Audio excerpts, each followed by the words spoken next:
Hi fantasy fiction fans, and welcome to Myth and Magic, a fantasy writer's kit bag.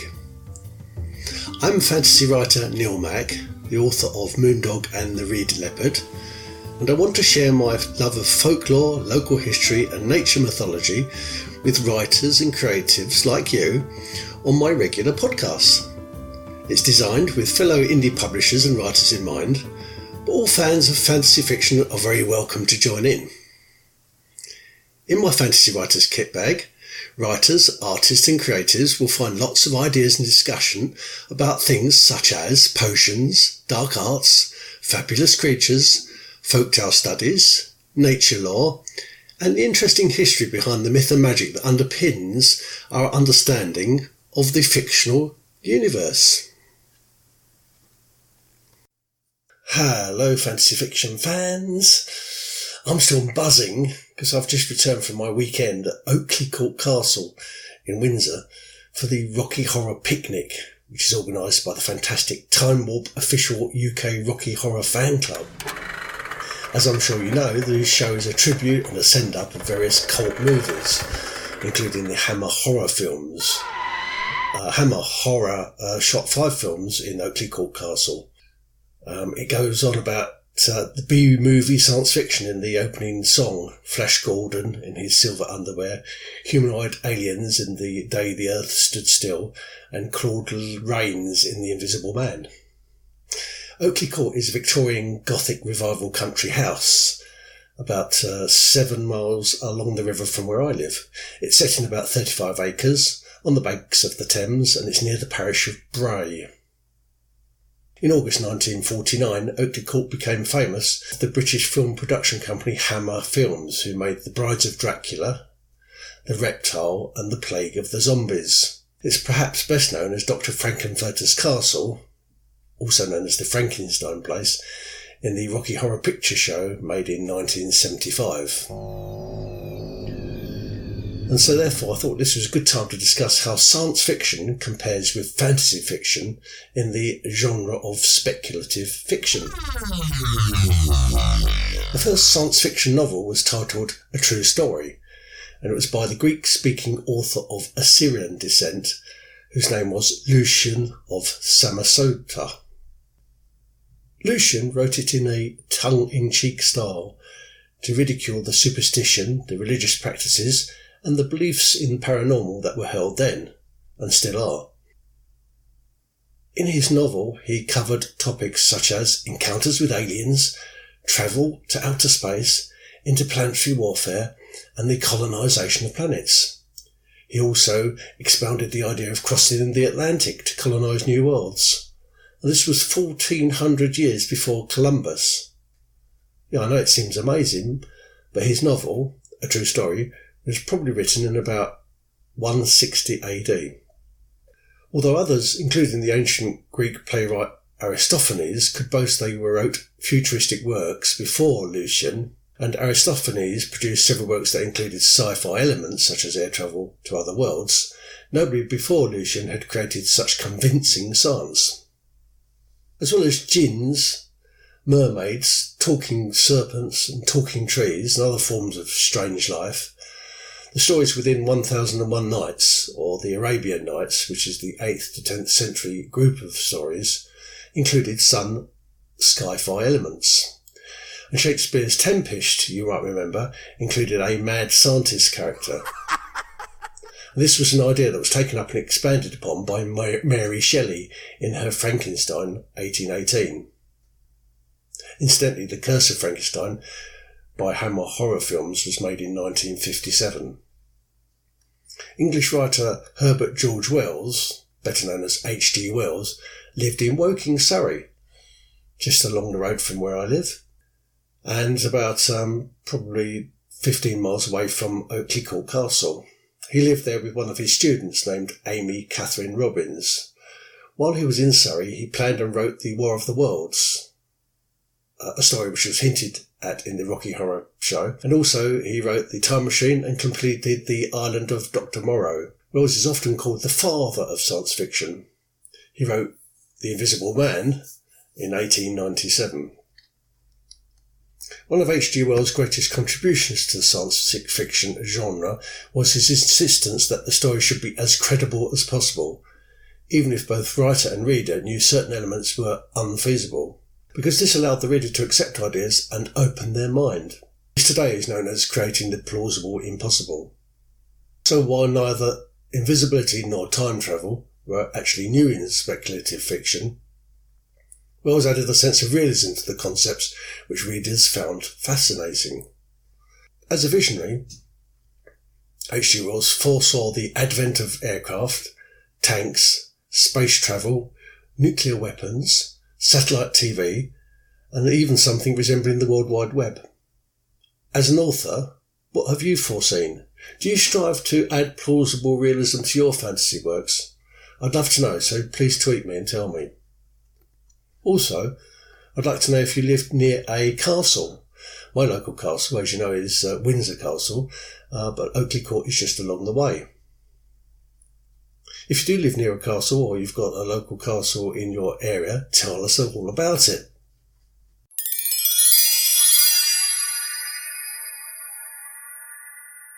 Locus in Quo. The Stone Circles of Staines. So this weekend, because I've been busy at the Oakley Court Rocky Horror Picnic, I haven't had a chance to travel anywhere else, so I thought I would discuss the Stones of Staines. I wanted to start actually with the Elver Plain Stone Circle, and this lies on the southern slope of Elver Hill.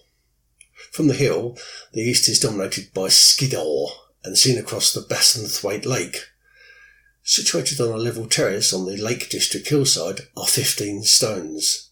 The tallest one is under 1 metre, and they form an almost perfect circle of about 40 metres in diameter. Only 15 stones of an original 30 remain. The reason I wanted to start with the Elver Plain Stone Circle is because Elver Hill is known as Fairy Hill, and the name may be derived from an old Viking name meaning the place of elves. This site probably dates from late Neolithic times, and it's been linked with the trade of Neolithic axes. The route was from the factory sites in the central fells through Borrowdale. Staines, where I live, had its own standing stones. Although little is known about the Ningen stones,Ningen stones, it's thought we once had our own circular line of standing stones that stood on the south side of the river, by the ancient port of Hythe.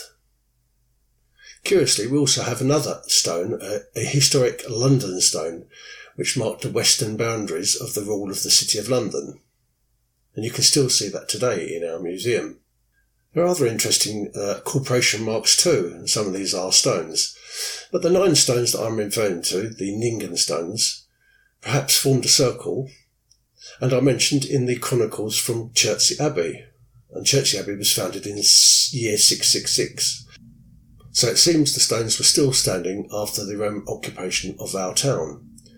It's not known when the stones came down, and the abbey was dissolved by Henry VIII in 1537, but it's thought they might have been used to create foundations for the first Staines stone bridge around about 1228, but that's just a guess. Late Neolithic standing stones are common in Northern Europe and British Isles. There are approximately 1,300 stone circles in Britain and Ireland. The Carnac stones in France, which I've visited, are thought to be amongst the oldest in the world, and are estimated to be about 4,500 BC. So that's long before the Druids. Near me, the Rollright stones, also known as Rollandrith, of Long Compton near Chipton Manor, are in Oxfordshire. The folklore of the area has long suggested that a king and his knights were turned to stone by a witch, possibly Old Mother Shipton, also known as Ursula Soothtel. And she's the witch who, according to Samuel Pepys, predicted the Great Fire of London. Legend holds that as the church clock strikes midnight, the king's stone of the Rollright stones comes alive, and he, with his knights, reanimate on certain saints' days. Many modern-day pagans still believe that the stones harness energies, and so they seek to meditate at this site. Alfred Watkins, the famous believer in ley lines, suggested that the rollright stones were part of a long ley line system. Many theories have been advanced to explain the use of stone circles, but no theories adequately explain why folk took such considerable communal effort, quarrying, transporting, digging trenches, laying foundations, and the final construction to make these huge sites. And by the way, henges are slightly different to standing stone circles, although they often share the same characteristics, like they do at Avebury. A henge is normally defined as a circular earthwork, and the emphasis here is on the word earth. It's thought that the word henge is a back formation, because a Stonehenge does have an earthwork, although Stonehenge is not a true henge. Europe is not the only place to find standing stones. Ancient stone circles were found throughout the Horn of Africa, as northeast of Somalia, and in the Ethiopian and Eritrean highlands. Since the effort required to plan and build such huge undertakings has been seen as superhuman, most of these ancient stone circles have fables or myths attached to them. One of the most common myths is that stone circles are enchanted. Are they connected with fairy rings? The mystery of these stone circles still attracts inventive storytelling. For example, New Age enthusiasts often say that the stone circles are UFO land impacts, or they can be used to recharge UFOs. When asked whether a fairy or an alien could be the same thing, the Fairy Investigation Service, and there is such a thing, reminded readers of the following. Number 1. Fairies and aliens are both described as non-human humanoids, and they are often portrayed with pointy ears. Number 2. Fairies and aliens are often associated with bright lights. Number 3. Fairies and aliens often need human contact for reasons that are not clear to us, and they constantly interact with us. Number 4. Fairies and aliens often kidnap humans. And 5. Fairies and aliens are unpredictable in their behaviour, in ways that are not entirely good or not entirely bad. The longer Oxford English Dictionary defines a fairy as one of a class of supernatural beings, and in popular belief is supposed to possess magical powers and to have great influence for good or evil over the affairs of man, though Farius clarifies this definition by adding that fairies are essentially living supernatural humanoids. Living, they're not ghosts. Supernatural, they're mystical or miraculous. And humanoids, in that they're not dragons or unicorns. So a mermaid might be the approximation of a fairy, and a naiad almost certainly is one. It seems odd that both the UFOs, that we talk about nowadays, and fairies require standing stone circles to do their magic.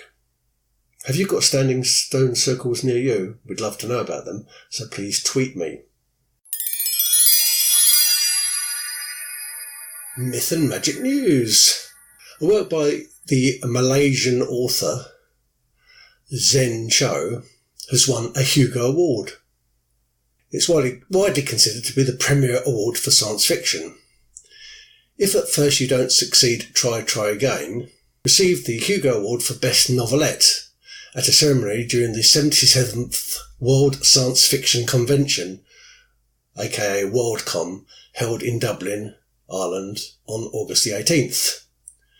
According to Zen Cho, the story was written after she had struggled with a very challenging writing project that left her feeling like a failure. She told The Star, "It's about how life is about more than success and failure, but also how it's important that you don't give up on the things you really want." Born and raised in Selangor, Cho, 33, is currently based in Britain, where she works as a lawyer. She is the author of 2 novels, Sorcerer to the Crown, 2015, and its sequel, The True Queen, 2019. And she also edited the anthology Cyberpunk Malaysia in 2015. Hugo Awards are a set of literary awards voted on by members of the current World Science Fiction Convention, and they're presented annually by the World Science Fiction Society for the best science fiction or fantasy works from the previous year. First ordered in 1953, they are named after Hugo Gernsback, the founder of the pioneering science fiction magazine Amazing Stories. Cho's Hugo Award-winning story is about an emoji, which is a Korean dragon, who wishes to ascend into dragonhood. The British educational writer William Edward Hickson is often credited with popularising the proverb, "'Tis a lesson you should heed, try again. If at first you don't succeed, try again." Try again is often attributed to King Robert the Bruce, who hid in a cave after the Battle of Mithven in 1305, and inside the cave he observed a spider that spun a web, yet failed time and time again until he finally succeeded. The story is, of course, linked to the maxim, "If at first you don't succeed, try again," although it's never been suggested that Robert the Bruce ever said those words.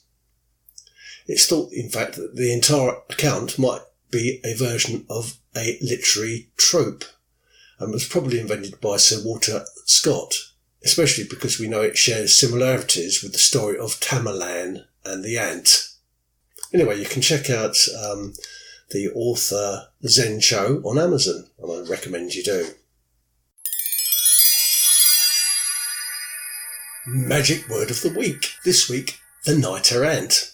Knight errant is a figure of medieval chivalric romance literature.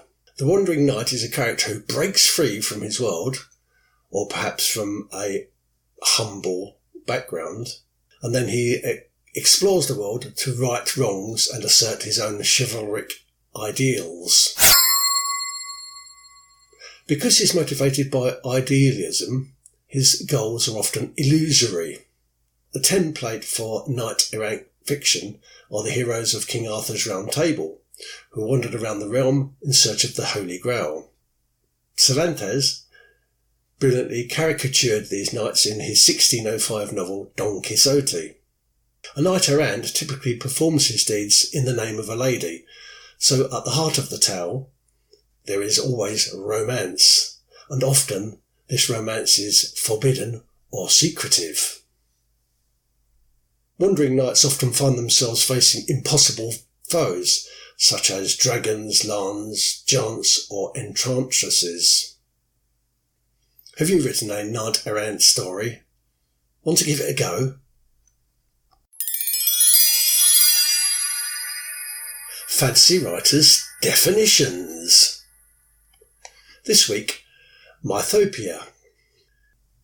Narnia, Middle-earth, Westeros and Blake's Albion all share the same thing, a determination by the author to create a substantial new world with its own mythology that's distinctive and varies from real-world mythology. This, I suppose, is the ultimate essence of world building. Mythopoeia aims at imitating and including real-world mythology and is often designed to bring mythology to mainstream audiences. Mythopoeia literally means myth-making, and it's a device that's been used since ancient Greek writers. It was popularised by Tolkien in his poetic book Tree and Leaf. It incorporates the essay on fairy stories, originally meant for a lecture, where Tolkien defends the right of a writer to create beautiful stories with little or no apparent connection to the real world. Works of Mythopoeia are often categorised as fantasy or science fiction, but they fill a niche for the understanding of mythology in a modern world. Circe is a good example of this. This is a feminist retelling of the Odyssey, and it's given from the perspective of a minor character, in this case Circe, who's the daughter of Helios and a naiad. It conveys the essential nature of Greek mythology without taking anything away, but rather it adds complexity and depth to create what can certainly be described as a believable mythological universe. Harry Potter books also exist within their own mythopoetic universe, and many of Neil Gaiman's novels, but especially Neverwhere and American Gods, function in a similar way. Philip Pullman created an alternative Judeo-Christian mythology in his Dark Materials series. And of course, the best example of Mythopoeia comes from the movies. with Star Wars being the finest example of modern myth-making. As George Lucas once said, "I consciously set about to recreate myths and the classic mythological motifs in Star Wars." Fabulous creature of the week. This week, the Griffin. The gables and pinnacles at Oakley Court are surrounded by heraldic beasts. Now, it's true that most of these creatures resemble meerkats, and I'm sure they're not supposed to do, but some of them might be talbots, which are hunting dogs, otters, thylacines, and griffins. I'm pretty sure that outside the main entrance is a griffin. But what's a griffin? Well, griffins have the back legs of a lion and the head and wings of an eagle. Sometimes they also have talons as front feet. In heraldry, they are often used as a symbol of divine power. Grippos, in Greek, means hooked. So it's thought that the name comes from the root word of grippos, because the eagle's head has a curved beak.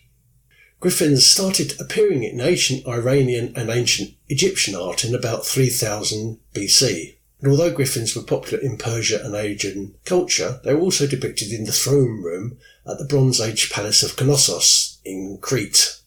And that's circa 1100 BC. The aetiological myth, or the origin myth, and you'll need to listen to episode 2 of Myth and Magic to understand that is used to explain the origins of this magical beast, are the fossil remains of a big prehistoric creature known as the Protoceratops. It might also be based upon the sightings of the griffin vulture in flight. The Eurasian griffin vulture is one of the largest of the Old World scavenger birds, and it's been known to feed on animals as large as a red deer. In legends, griffins mate for life. If either partner died, the other would continue their life alone. This made the griffin an emblem of the church's opposition to remarriage. A hippogriff is supposedly the offspring of a griffin and a mare. In heraldic shields, the griffin is often used to denote strength, military courage, and leadership. Is that why Dumbledore has a griffin-shaped knocker? And incidentally, while we're on Harry Potter, Gryffindor means literally golden griffin. The English fairy tale Jack the Giant Killer, which was compiled about 1711 and set during the reign of King Arthur, includes reference to a griffin. If you see a griffin around your town, or whilst you're on vacation, why don't you send us a photo? Tweet your photo across and we'll share it. Wildflower of the week. This week, Fat Hen.